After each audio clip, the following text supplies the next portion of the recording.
Y vamos a aprovechar este tiempo especial de celebración para que podamos entender qué es lo que Dios sigue queriendo para cada uno de nosotros en esta labor de ser padres. Miren qué diferencia hace una simple tilde. La tilde es el acento que le ponemos, ese símbolo arriba de las vocales, y cómo una palabra que lleva un acento hace que una palabra cambie totalmente el sentido y la pronunciación. Ahí van unos ejemplos. Por ejemplo, tenemos la palabra hábito con acento en la A, y esa palabra hábito significa una costumbre o una práctica que se realiza de manera cotidiana, pero también hábito significa el vestido o el traje que usan algunos religiosos, ¿no? Los hábitos de la monja. Pero cuando quitas el acento, entonces nos queda las mismas letras y la misma cantidad de letras en la palabra, pero ya no se pronuncia y no significa lo mismo. De hábito nos queda habito, y habito significa otra cosa totalmente diferente. Es vivir en una zona determinada. Tenemos otro ejemplo, tenemos la palabra módulo. El módulo es una unidad educativa que pertenece a una carrera estudiantil. Voy a tomar el módulo de psicología de tal materia. Pero si le quitas el acento a módulo, ¿qué nos queda? A ver si andan acá conmigo. Les digo allá en la iglesia, ahora que ya regresamos al presencial, les digo aguas, donde los pesque poniéndose el cubrebocas de antifaz para dormirse. ¿Sí? No se vale. ¿Qué queda? Módulo. Módulo ya es otra cosa que no tiene nada que ver con esa unidad educativa. Estamos hablando de variar en términos musicales para que el sonido marque diferente, ¿sí? Suene diferente. Tenemos rémulo. Gracias a Dios que mis papás no eran católicos, porque si hubieran sido católicos, entonces en el calendario el santoral de 30 de marzo, que es el día en que nací yo, caía en San Régulo, y la verdad no me gusta ese nombre, ¿sí? Régulo significa el nombre de una persona o un título que se le daba a ciertas personas en edades pasadas. Quítale el acento a régulo y ¿qué te queda? Hagan el ejercicio y díganlo fuerte. Regulo es del verbo regular, que significa medir, ajustar y poner orden. Y un último ejemplo, tenemos por ejemplo la palabra cítara. ¿Alguien sabe qué es una cítara? Ándale, allá atrás sí saben. Es un instrumento de cuerdas antiguo, ya casi no se usa esa palabra. Vendría siendo uno de los orígenes de la guitarra, ¿no? O del arpa, quizás, la cítara. Quítale el acento y nos queda citara. Y citara significa reproducir las palabras de alguien más para apoyar alguna verdad que nosotros queremos compartir con otras personas, como cuando decimos citando a Pablo o citando al apóstol Juan y decimos alguna frase de ellos. Entonces, con este orden de lógica con el que estoy iniciando, quiero que nos quede con estos ejemplos muy claro que el acento es muy importante, al menos en español. Otros idiomas no usan acentos, como es en Estados Unidos. El inglés no lo tiene. Por eso es que se revuelven tanto a veces los gringos tratando de hablar español, por los acentos. Pero hoy estamos celebrando el Día del Padre, y una forma cariñosa que nosotros tenemos de llamar a los padres es papá, ¿sí o no? Con acento al final. Pero quítale el acento y ¿qué nos queda? Nos queda una papa, ¿sí? Ahora, cuando usted oye la palabra papa, lo más seguro es que se refiera al tubérculo, ¿verdad? A las papas, al alimento, a la verdura. Yo no sé acá en el norte, ya tengo más de 20 años y no recuerdo si lo usen esta expresión, pero en el sur sí es muy frecuente usar esta frase. A este tipo de papa es al que me quiero referir, no al tubérculo, sino al significado coloquial que se le da en algunas regiones. A veces utilizamos el término papa para referirnos a alguien que hace su trabajo de manera pésima, que es malísimo, ¿sí? Tenemos reunión de varones y decimos vamos a hacer 2 equipos para armarla de voleibol, ¿sí? Y entre los mismos varones quizás se oyen los murmullos, el chismorreo que dicen: a Adrián no, porque es una papa. A Adrián no lo escojas para el equipo, es una papa para jugar vóley. ¿Sí ha oído ese término? ¿Sí ha oído esa expresión? ¿Sí se usa? A ver, sáquenme de dudas. ¿Sí se usa? Ok, perfecto, entonces estamos bien, estamos entendiendo. A lo que voy aquí nada más hoy es compartirte 4 acentos que debemos de realizar nosotros los papás si no queremos convertirnos en unas papas. ¿Sí? Varones, papás, ustedes van a decidir si quieren ser recordados, que en su tumba, en la lápida diga: aquí yacen los restos de nuestro papá, o aquí yacen los restos de esta papa.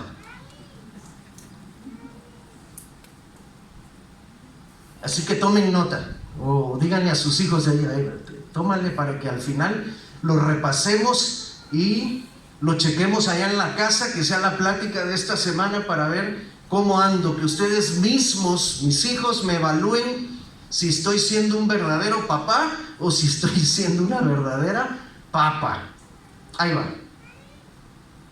Número 1, vamos a buscar Malaquías capítulo 1, verso 6.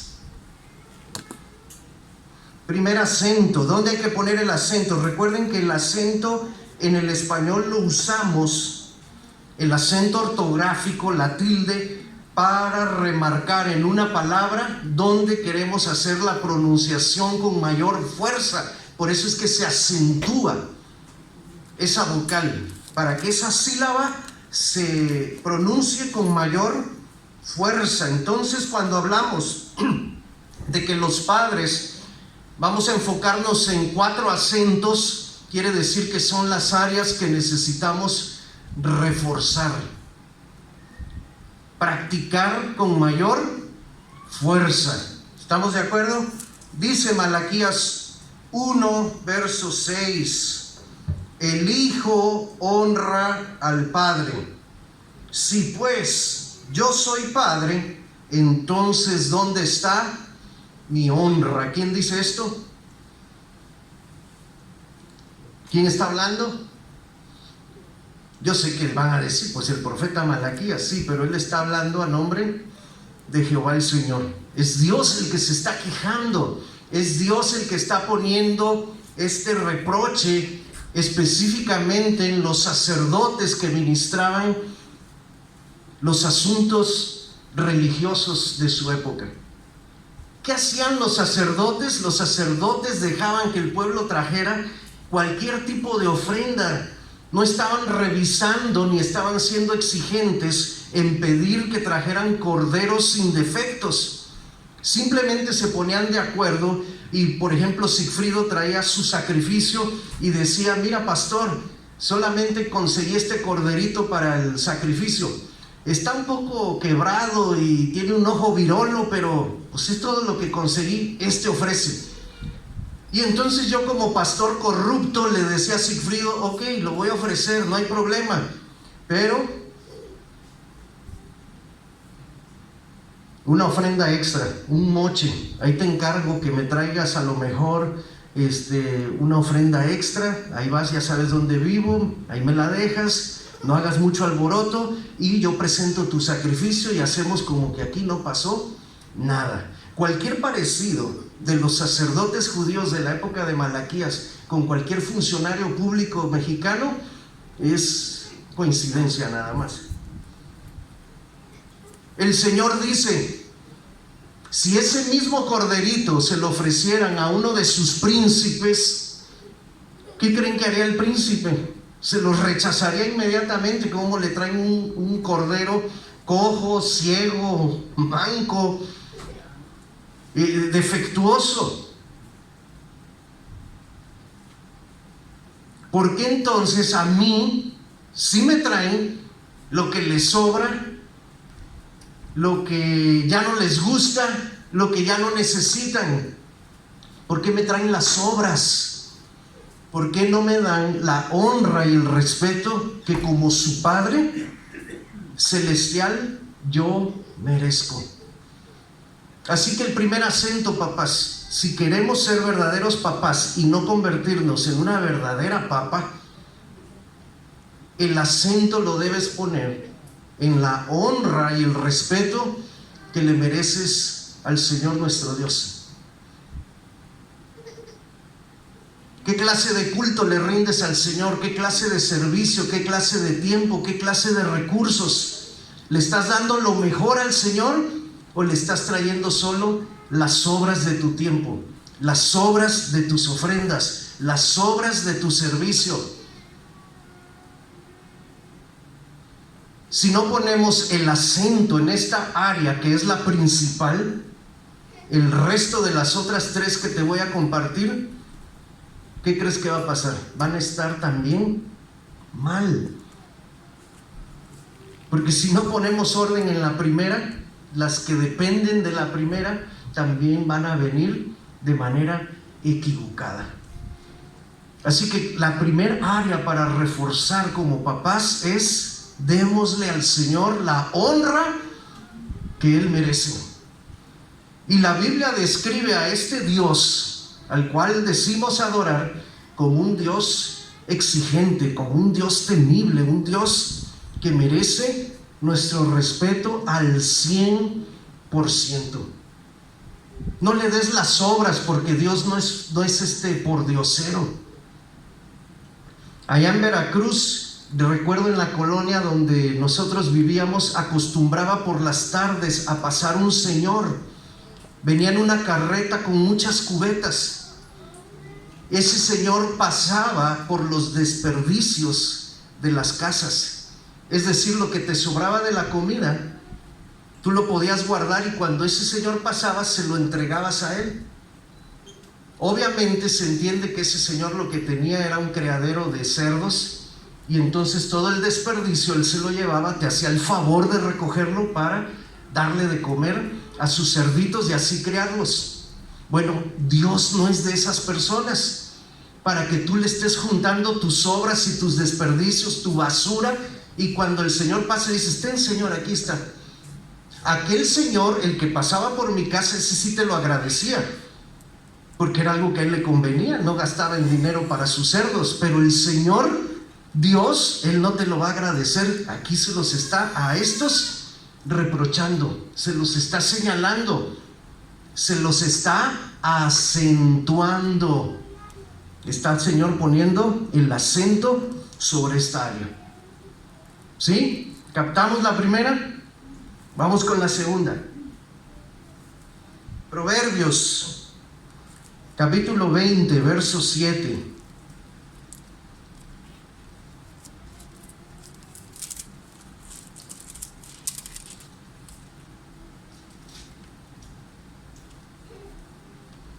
Lo voy a leer en otra versión. Lo más seguro es que ustedes tengan ahí la Reina Valera o la versión internacional. Yo voy a leer una que se llama la traducción del lenguaje actual. Esta dice así: Dios bendice a los hijos del hombre honrado cuando ellos siguen su ejemplo. Dios bendice a los hijos del hombre honrado cuando los hijos siguen el ejemplo de ¿quién? Pues de su papá, ¿no? Y se dice aquí que su papá era un tipo honrado. En la Reina Valera nos habla de una persona justa e íntegra. ¿A dónde voy? ¿Dónde hay que poner el segundo acento? La hermana mencionó aquí eso mientras estaba dirigiendo. Los padres estamos para ser ejemplo a nuestros hijos.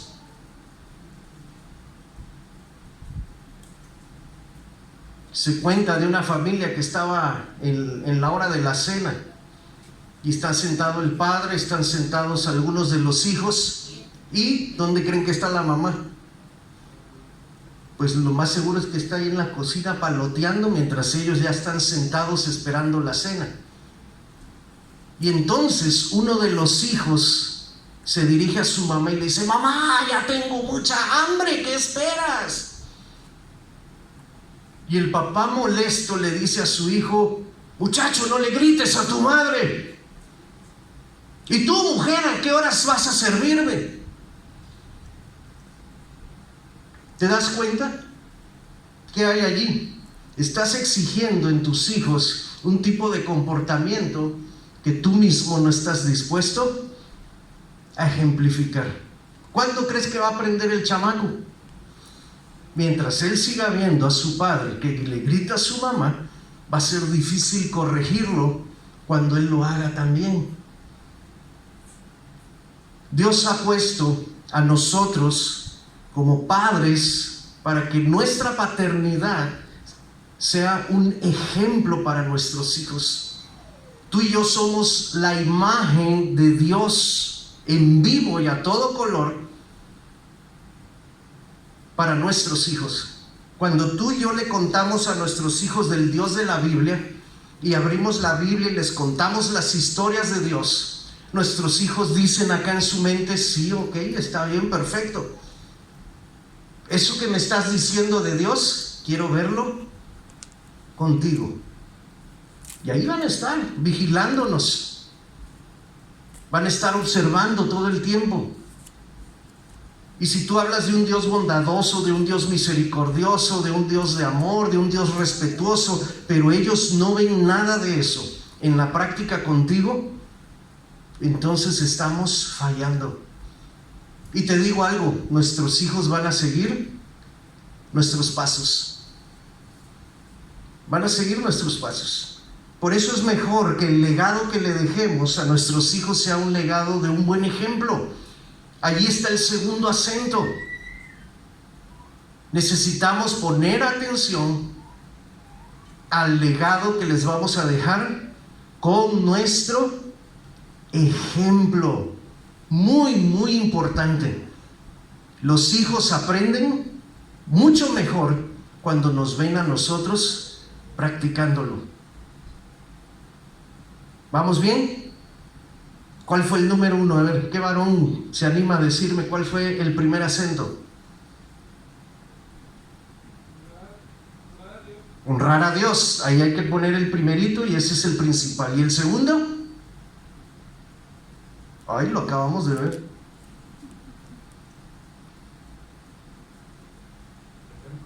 Ejemplo. Muy bien, Adén. Vámonos al tercero.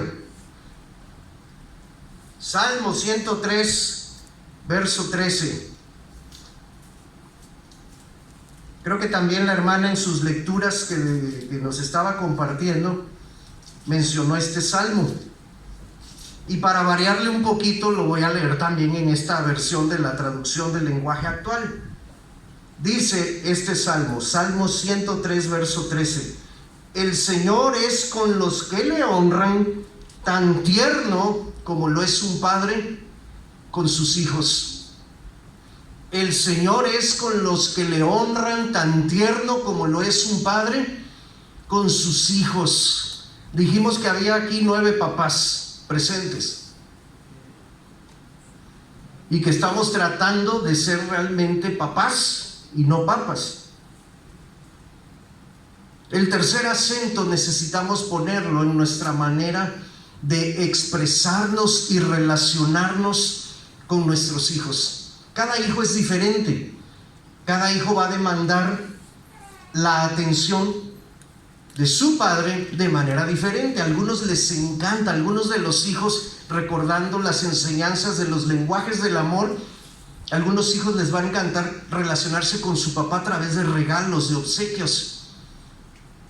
Es la manera en que un padre estimula o puede estimular a su hijo cuando a su hijo le llega el lenguaje de los regalos. Pero hay hijos que dicen: yo no quiero regalos, yo lo que quiero es tiempo con mi papá, que mi papá pase tiempo conmigo. Y otros hijos van a decir: ni tiempo ni regalos, yo lo que quiero es toque físico, yo quiero que mi papá me abrace, que mi papá me cargue, que mi papá me dé una palmada en el hombro.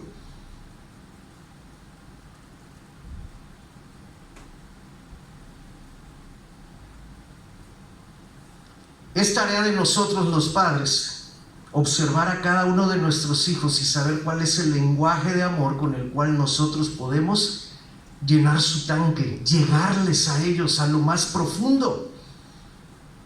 Porque si tenemos un hijo que le gusta el toque físico y tú solo le das regalos, ese hijo va a andar por la vida con el tanque vacío. No se va a sentir apreciado por su padre. Quizás haya otro hijo que lo que le llenan son las palabras que su padre le da, pero tú no le das palabras, tú le estás dando actos de servicio, y entonces se crea un vacío, se crea una no comunicación de amor, no estás dando el mensaje correcto. Este pasaje del Salmo 103 hace referencia a Dios como un Dios tierno, un Dios compasivo, un Dios que se relaciona con cada uno de sus hijos de acuerdo con el lenguaje de amor que esos hijos hablan. Dios sabe cómo llegarnos a nosotros. Él es el Padre por excelencia.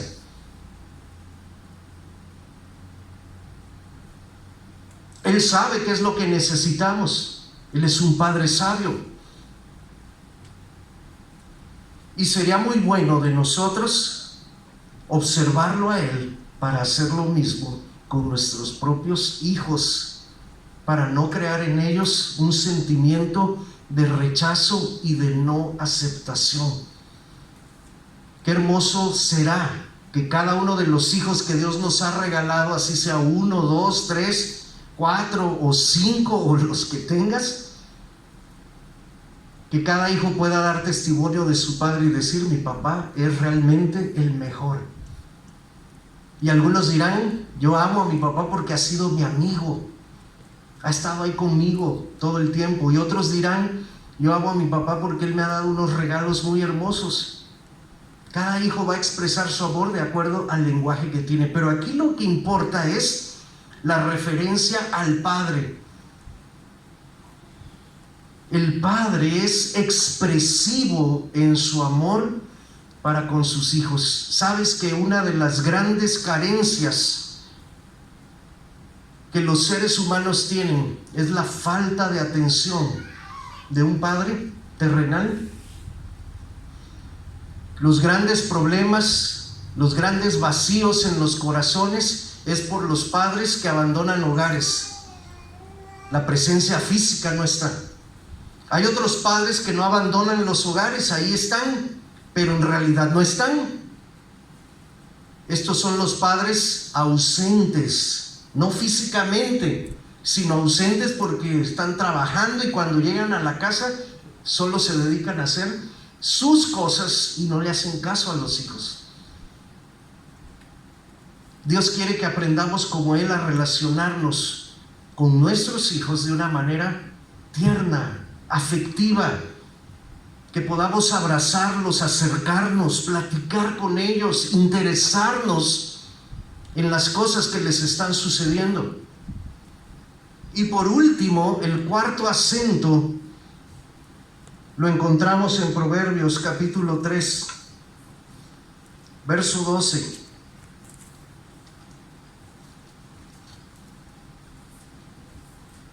Proverbios 3:12, porque Jehová al que ama lo castiga, así como el Padre al Hijo, a quien quiere.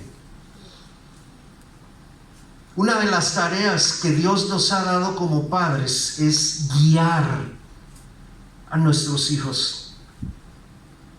Herencia de Jehová son los hijos, dicen los salmos, ¿no?